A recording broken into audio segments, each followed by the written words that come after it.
Jesus Christ gave a stern warning that you need to be aware of. In Matthew 24 and verse 15, he said, whoever reads this needs to understand it. What was he talking about? Matthew 24, verse 15. Most of you probably already know by hand or by heart.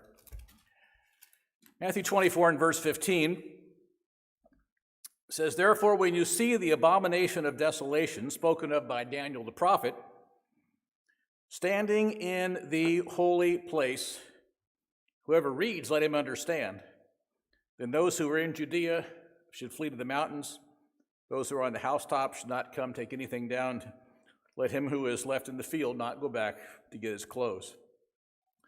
So the warning positioned here very clearly is a great abomination, which is going to be the tell signal that desolation is coming, that tremendous warfare, that destruction is coming. The word desolation also can be great destruction. But notice he says two things that you need to be aware of. You'll be able to see it. You'll see the abomination of desolation, and it will be standing in the holy place. Now, what does that mean? Well, I've got a couple, don't have a big PowerPoint today, but I have a couple slides I want to show. So if I could ask JJ to pop up the first PowerPoint slide. So the holy place that Christ was referring to, wait a minute. That's where's the, okay. This is supposed to be the, oh, well, I'm trying to find the light. This is not the pointer light. The back button on the bottom. Oh, that one, okay. Okay, there we go.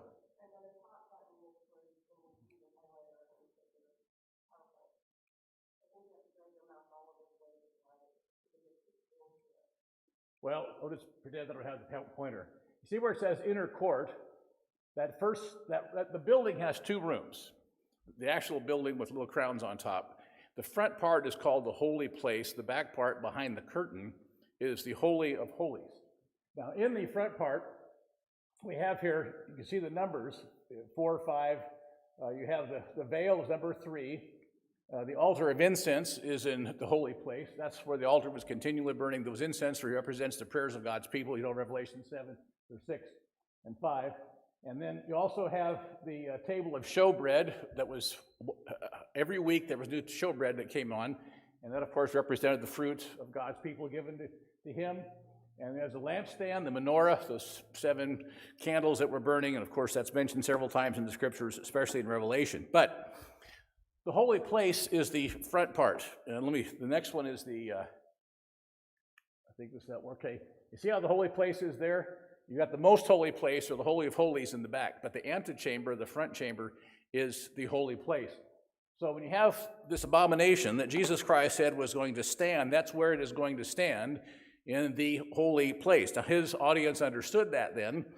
Now, exactly how this works out, we don't know. I'm not predicting some massive temple to be rebuilt. Perhaps it would just simply stand in the same location. We're not quite sure exactly how it will work out, but Christ did say the abomination of desolation would stand in the holy place, and all of us need to understand it.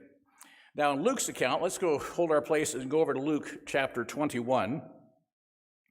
Luke chapter 21 and verse 20. Luke adds a slightly different warning, you might say. Luke 20, verse 21, when you see Jerusalem surrounded by armies, then know that its desolation is near. Let those who are in Judea flee to the mountains, and let those who are in the midst of her depart, and let not those who are in the country go in after. So apparently this abomination of desolation coincides with armies that are surrounding Jerusalem at the same time. So it is pretty much a dual warning. Matthew's account includes this spiritual event that takes place with this abomination that is set up. You might say a great religious event, whereas Luke's account concerns more the armies and the civil events that are taking place.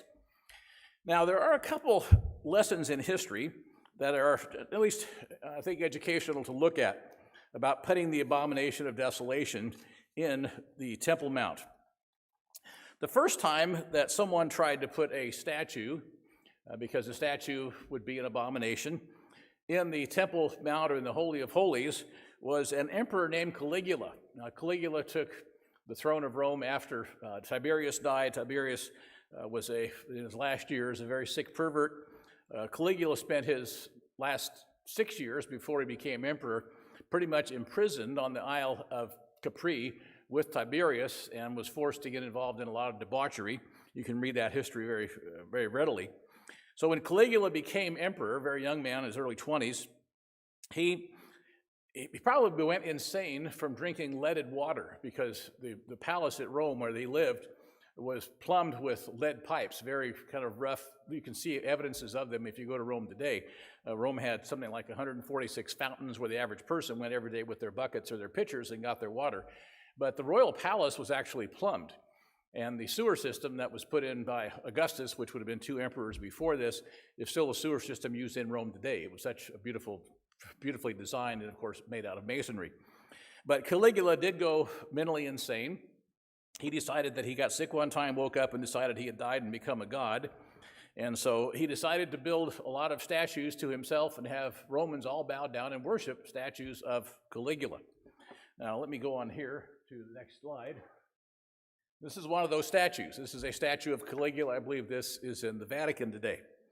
But he also decided he wanted to have a statue of himself taken to Jerusalem and placed in the temple and have all the Jews then bow down and worship Caligula. This is from Envy Database by a writer named Jonah Langholtz, posted in 203-2013. It says, towards the end of the reign of Gaius Caligula, a proclamation was sent out for a statue of the Roman emperor to be built within the temple walls in Jerusalem. This command broke the Jewish law of idolatry and was therefore rejected and strongly opposed by Jews in Palestine, most notably by the peasant population. To institute this proclamation, newly appointed president of Syria, Petronius, was sent along with 2 legions of soldiers to complete the task. It is important to note that this was the first time in history of Roman occupation that the religious autonomy of the Jewish people was defied. It was a direct challenge to their ethic and religious identity motivated by clashes and religious disobedience by Jews in Alexandria. Now, this would have been in the, about 40s AD. So the church would have been growing. Paul would have been out doing some of his, about the time he was called, he would have been out doing some of his preaching. So the church members in Jerusalem would have been aware of these goings on. After a time, Petronius' arrival in the port city of Ptolemy was met by thousands of Jews who traveled from the countryside to petition him not to violate the laws of their forefathers. The resolve of the Jewish people was so strong that if Petronius was intent on erecting a statue of Caesar, they would willingly bare their necks and die rather than break their traditional laws. Now, this tradition of the Jerusalem Jews laying down in mass on the road or in front of the temple and uncovering their necks so they could all be killed goes back actually to the Hasmonean times. It was done several times when Herod the Great tried to do some abominable things in the temple. So you might say they were the originators of passive resistance. And so they did this, thousands of them lined up in front of these 2 legions of Roman soldiers and told Emperor Petronius they were not going to allow this statue to be erected in the temple. It was incredible dedication by the peasant crowds. Petronius elected to travel inland to Tiberias along the Sea of Galilee to survey the resolve and the convictions of the Jewish peasants there. He was met with even larger contingents of Jewish people willing to give their lives for their faith. They also proved unwilling to coax into war with Rome. So the Romans tried to goad them into fighting because that would then justify killing a bunch of them and putting this statue up. For 40 days they stayed in Tiberias, risking death before Petronius to prevent the construction of the monument. In addition to the dramatic sit-in, Jews across Palestine chose to withdraw from society both economically and socially. Farmers completely abandoned their crops, planting, and created economic and social strain for Petronius. Narratives based on the writings of Jewish historian Josephus often speak of the struggle faced by Petronius and the opposition of Jewish peasants, influenced, of course, by Aristobulus, King Herod Agrippa's brother. Heliceus the Great, an influential personage at the time, and others, Petronius eventually wrote to Gaius Caligula of his inability to erect the statue and his willingness to face the consequences, which would have been, of course, execution. If the Roman emperor told you to do something and you didn't get it accomplished, the death penalty was automatic. However, Gaius died. Caligula was killed by his own guard, by some of the soldiers there in Rome, after some of his bizarre antics were just too much for them. And so he was then followed, of course, by other emperors. So the history of the Jews stopping this statue from being erected in the time of Caligula was the first time. The second time was, of course, after 70 AD, or after Titus took Jerusalem in 70 AD, and the emperor wanted to make that, that would have been Vespasian, wanted to make the temple in Jerusalem a temple to, I think it was Tiberius. It may have been to Jupiter. But he wanted to have another statue erected. I didn't bring that history with me, but he wanted to have another statue erected. And of course, that was part of the reason for the war. And then the temple was destroyed and burned, and so that statue was never set up. So we have at least two histories in Rome where an enemy wanted to set up a statue or an abomination on the Temple Mount, but this time it hasn't happened. The process of having an abomination set up in the temple is one we need to watch for. Well, let's look at some of the examples, or what are we actually watching for? Let's go to Daniel chapter 3. The Bible thankfully gives us predecessors, examples of people who have gone before us, so that we will know what to look for in principle as we face some of these things. Daniel chapter 3, as you know, is about the statue that Nebuchadnezzar set up. So let me see if I can get this right here. Bob. This is one of many drawings of the statue of Nebuchadnezzar that is detailed in chapter 2. Daniel 2, of course, Nebuchadnezzar had this dream, and then Daniel was able to have the dream interpreted. In fact, he was able to tell what the dream was. And so this image apparently impressed Nebuchadnezzar, and he thought he would make one and have all of his people in his kingdom worship it. So in Daniel chapter 3, we have an example of an abomination set up, a statue to Babylon, to the king of Babylon, and he commanded all peoples to bow down to it and worship him. Let's drop down to chapter 3 and verse 4. A herald cried aloud, "To you it is commanded, O peoples, nations, and languages, when you hear the sound of the horn, flute, harp, and all these instruments, you shall fall down and worship the gold image that King Nebuchadnezzar has set up, and whoever doesn't do that is going to be burned in the fire." And of course, Shadrach, Meshach, and Abednego did not. Verse 16. Shadrach, Meshach, and Abednego answered and said to the king, "O Nebuchadnezzar, we have no need to answer you in this matter. If that is the case, our God, whom we serve, is able to deliver us from the burning fiery furnace, and he will deliver us from your hand, O king. But if not, be known to you that we do not serve your gods, nor will we worship the gold image which you have set up." And you're familiar with that story. Now, I have here in my hand something none of us like. Anybody like these things? They're awful. They're irritating. They taste bad. They smell bad. All kinds of bad things about it. Now, the governor says to wear one, and so we do because we are to obey the governors and the rules of the land. However, what if the governor said, "You're going to wear this as paying homage to Molech"? And the masks all said, "I honor and worship Molech," or "I honor and worship," whoever it would be, some abomination. In that case, what would be our answer? The answer would be no. We're not going to do that. We're not going to honor or worship some idol or some foreign god. So this chapter gives us, I think, an acid test, a measuring stick, as to when it is time to resist and to simply passively say, "No, we're not going to do that," and when it's okay to go along with the rules of the land as long as they are not causing idolatry or the breaking of God's commandments. Now, we have this chapter 3, as a good example, because this statue that is set up is very likely a predecessor, a type, a prototype of the abomination of desolation that Jesus Christ warned about in Matthew 24. It is described in more detail, or at least there's another example of a fulfillment of that in Daniel chapter 11. However, we are not going to don't really have time to go through much of that, but let's go over to Daniel chapter 11 anyway, and look at a couple of the highlights of what was prophesied. This chapter is very, very detailed. It's history written in advance.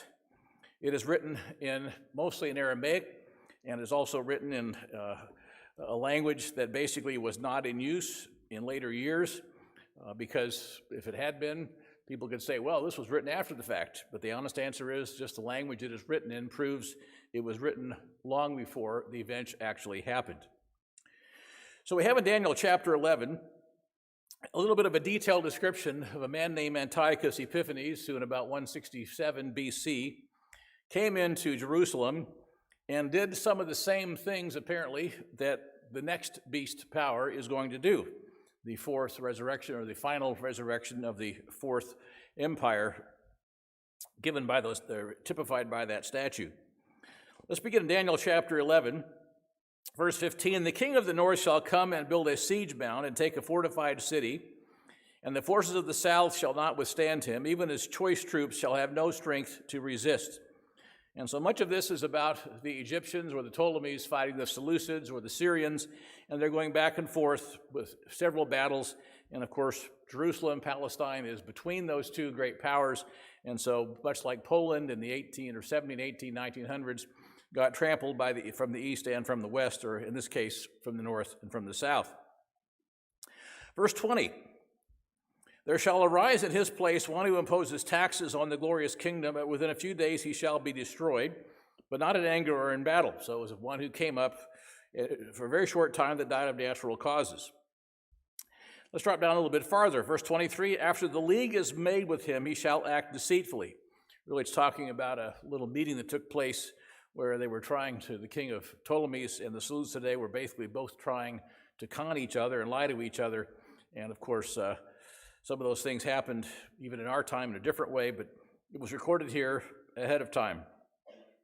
But verse 30, it begins to, actually verse 29, at the appointed time he shall return and go towards the south, but it shall not be like the former or the latter, for ships of Cyprus shall come against him, therefore he shall be grieved and return in rage against the holy covenant and do damage. He shall return and show regard for those who forsake the holy covenant. Here is a persecution and killing of a lot of those who are following God, the Jews of that time.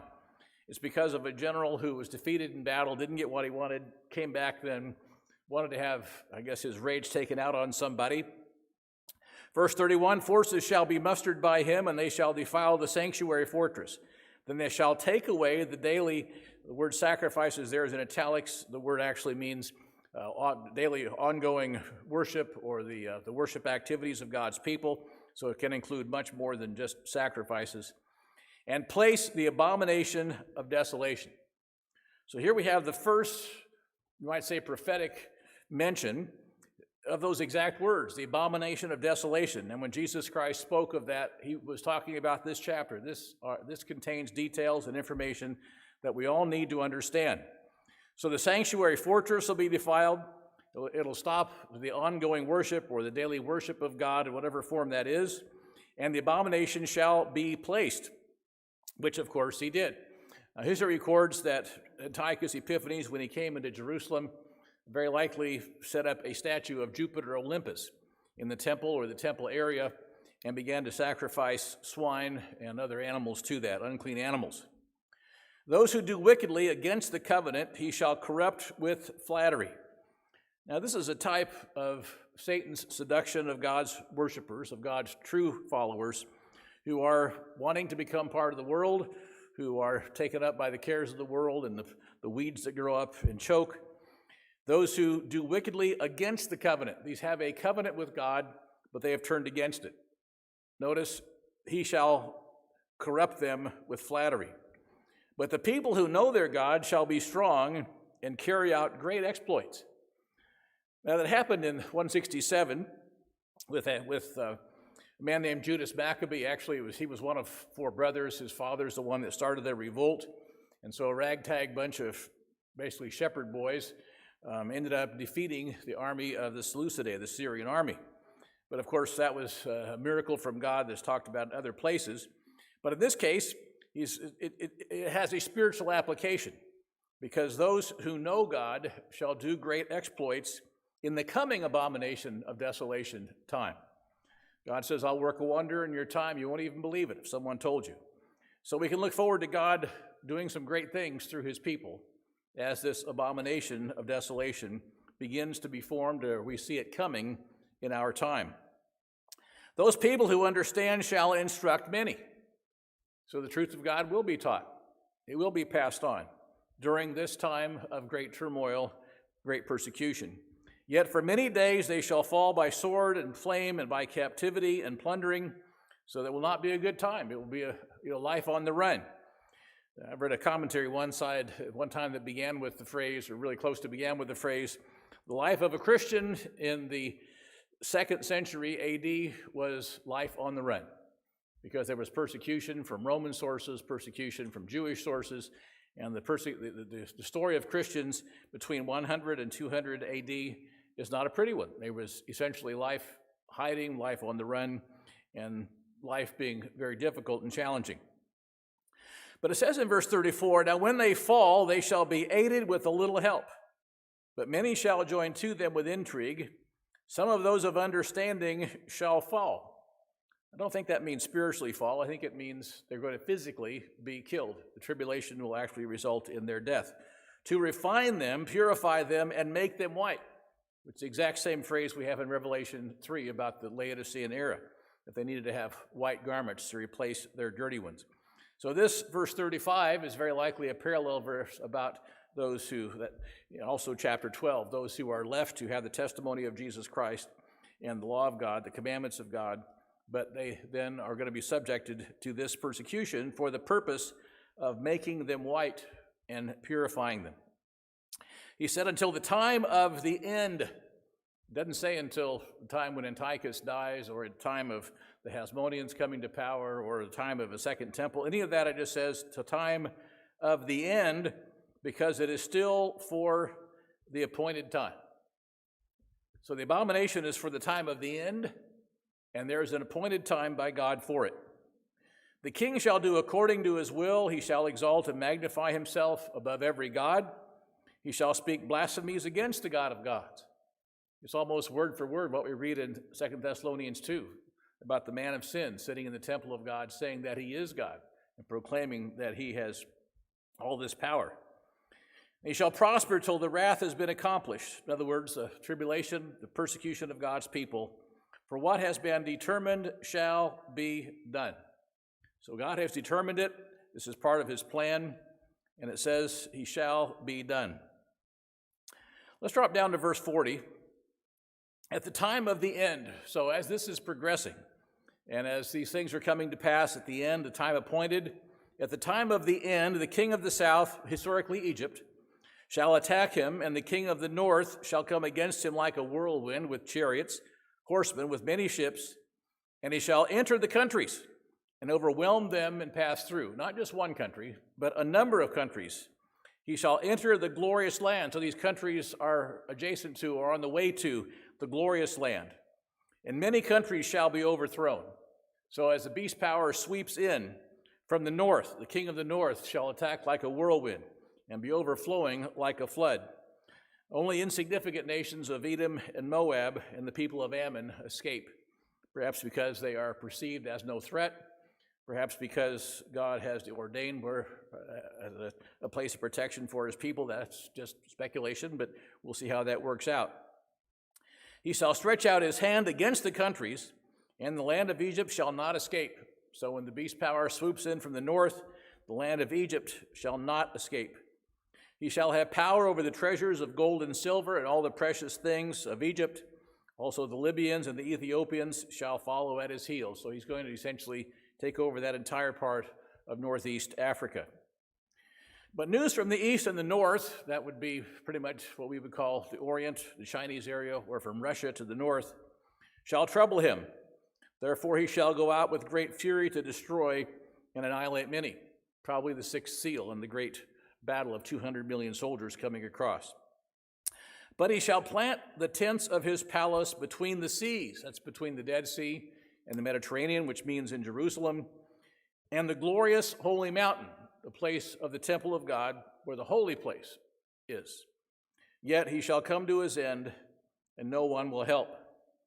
So we have this prophecy that is detailed. It is also for the end time, so it's something that we have to be aware of and make sure that we understand.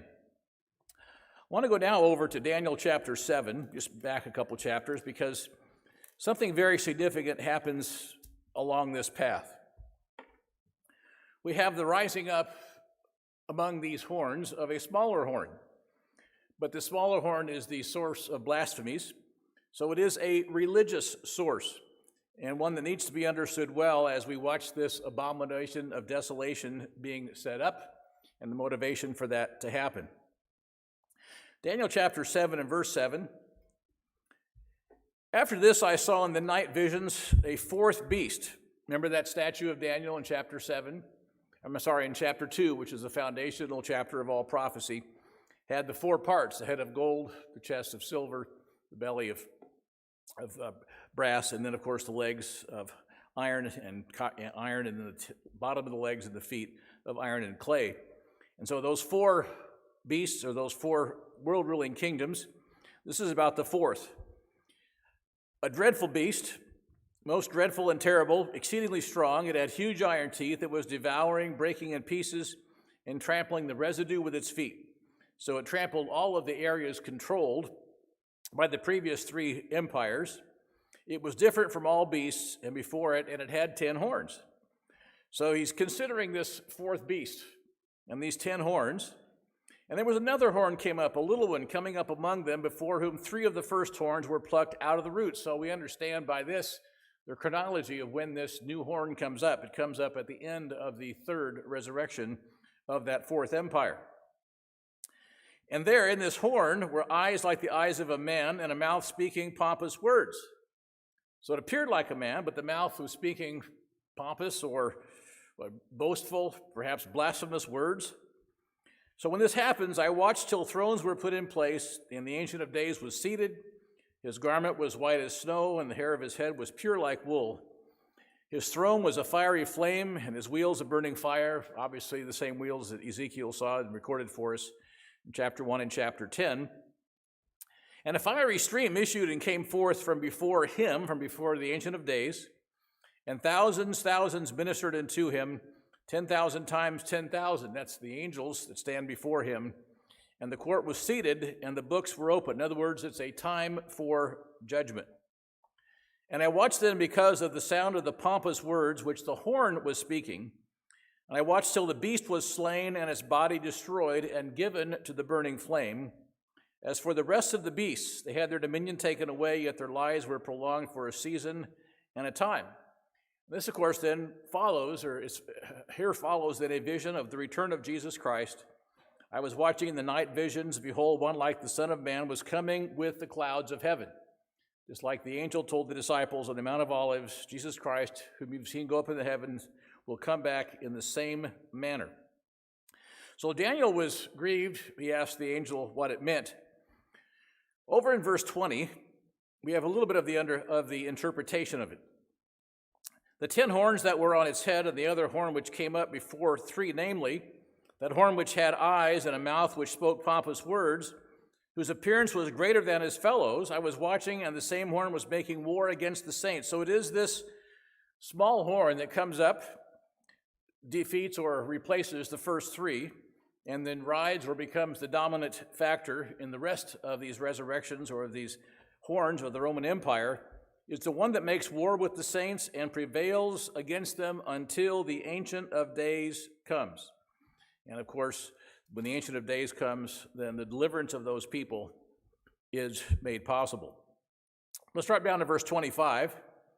He shall speak pompous words against the Most High. He shall persecute the saints of the Most High. He shall intend to change times and laws. Then the saints shall be given into his hand for a time, and half a time. So for 3.5 years. So the key things we are looking for here, and we see some of these that have happened historically, some are going to be happening in the future. speaking pompous words against God, proclaiming somebody else to be Jesus Christ or to be God. They shall persecute the saints. God's people have been persecuted almost since day one, on the day of Pentecost in 31 AD, but there are organized persecutions recorded in history that are far worse than just the everyday persecution of Christians. But the persecution of the saints is something else to look for, because it is going to happen. He shall intend to change times and law. Now, we've seen that happen in recent times. I think I've got this picture here. There it is. In 1976, the Catholic Church officially changed their calendar to begin on Monday, so that Sunday is the last day of the week. And you can find these calendars all over Europe, because it pretty much has taken over much of Europe. You can also find them online. You can find them in use in various places. But the idea, of course, is that Sunday is the last day of the week. And the rationale behind that, on one website I looked at, was, well, people consider the weekend as, Saturday, Sunday, and then their work week begins on Monday, so that should be the first day of the week. But changing times and seasons is already here. We have pagan holidays, and we have changed calendars just in recent times. So we have this you might say, little horn coming up, and of course it becomes very, very powerful. More is written about it in chapter 8. But it says in verse 26, the court shall be seated, and they shall take away his dominion. In other words, take away the dominion of this pompous little horn, and the kingdom he's ruling over, to consume and destroy it forever. Then the kingdom and dominion and the greatness of the kingdoms under the whole of heaven, all kingdoms on the earth, shall be given to the people of the saints of the Most High. His kingdom is an everlasting kingdom, and all dominions shall serve and obey him. That is the hope of mankind. That is the lesson of God's holy days, that eventually all of this world system is going to be replaced by God's kingdom, the kingdom and greatness and dominions that shall replace everything we have here. Now let's go over to 2 Thessalonians chapter 2. I mentioned that. I want to just look at a couple things here before we look at Revelation. So 2 Thessalonians chapter 2.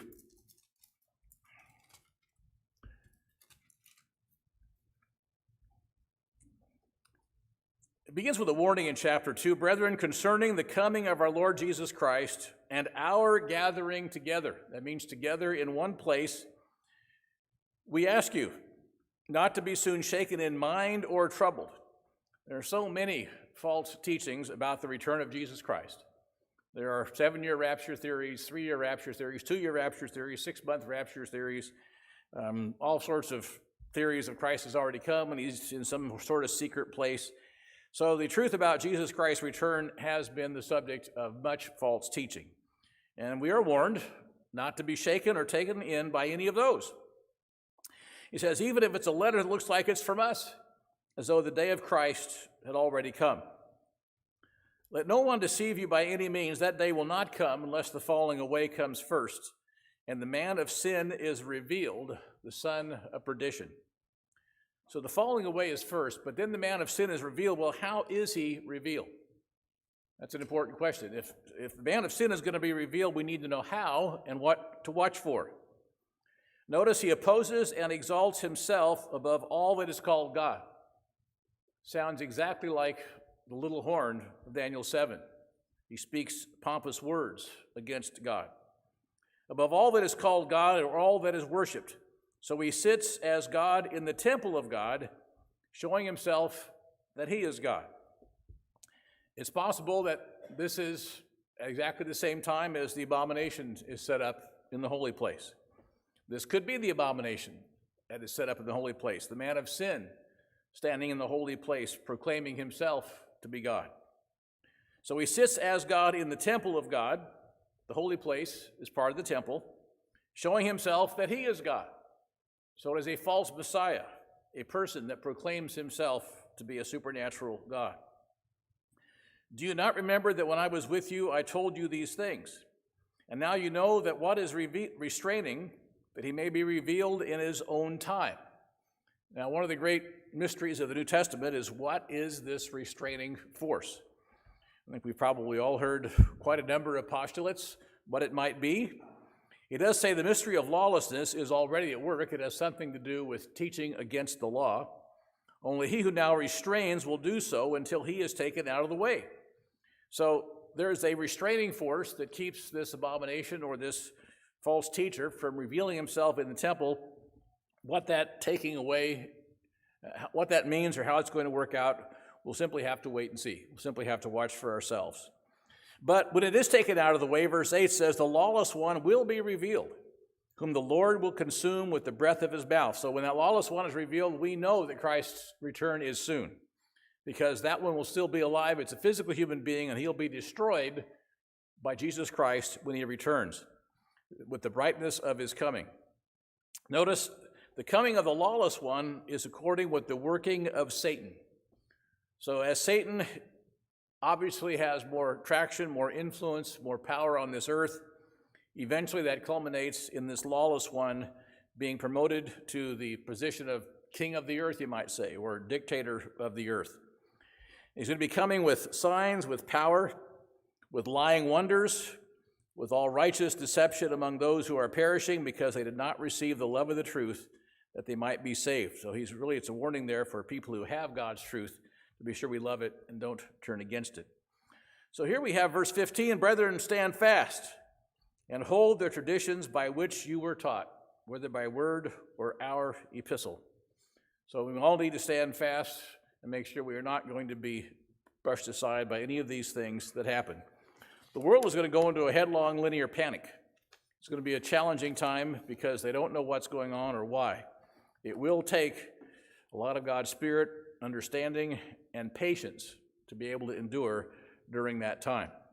So this abomination is coming. We know that it is going to be a challenge for the entire world. But what is our reaction? What can we do now? Well, let's not panic. I think the world is full of fear. The world is full of panic. The world is full of scared people. But the people of God need to make sure that we keep our eyes focused on that pearl of great price and, of course, on that hope by which we are called. Let's go to Revelation chapter 14 and verse 9. Revelation chapter 14. Verse 9 says, a third angel followed them, saying with a loud voice, if anyone worships the beast and his image, the image is that political civil organization that follows the pattern of the Roman Empire and now rides this new empire, this resurrected fourth beast, it receives his mark, receives his mark on his forehead or on his hand. He shall also drink of the wine of the wrath of God, which is poured out full strength in the cup of his indignation. So those who are receiving the mark of the beast are going to have the wrath of God poured out on them full strength, not part, not a little bit, not a sip at a time, but full strength all at once. Into the cup of his indignation, he shall be tormented with fire and brimstone in the presence of the holy angels. So the angels will be here when the seven, probably, who knows exactly how this will work out. I doubt if we'll be able to see them, but they will certainly be here, just like they are now. They'll be pouring out the seven last plagues of Revelation chapter 8 and 9. They'll be tormented with fire and the brimstone in the presence of the angels and the Lamb. The smoke of their torment ascends forever and ever. They have no rest day or night, who worship the beast and his image, and whoever receives the mark of his name. That abomination of desolation is going to be a focus point of this false worship, of worshiping that individual who goes into the holy place, sets up the abomination. However it works out, we need to be aware of it so we recognize it when it happens. And that is a focal point of this false beast worship that's going to be put upon the earth. Verse 12 says, here is the patience of God's people, those who keep the commandments of God and the faith of Jesus Christ. And that is the goal that we have. Because we know these things are happening. We can see the world around us flying apart in ways we had never thought. We see the challenges being imposed upon the world by various governments, by chaos in the Middle East, by forces that probably we don't simply understand all about it yet. But we must have the patience of the saints.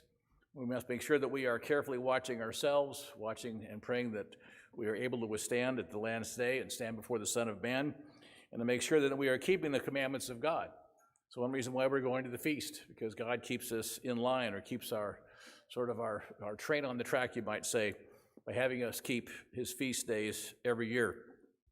Jesus Christ said, when you see the abomination of desolation stand in the holy place, you need to understand.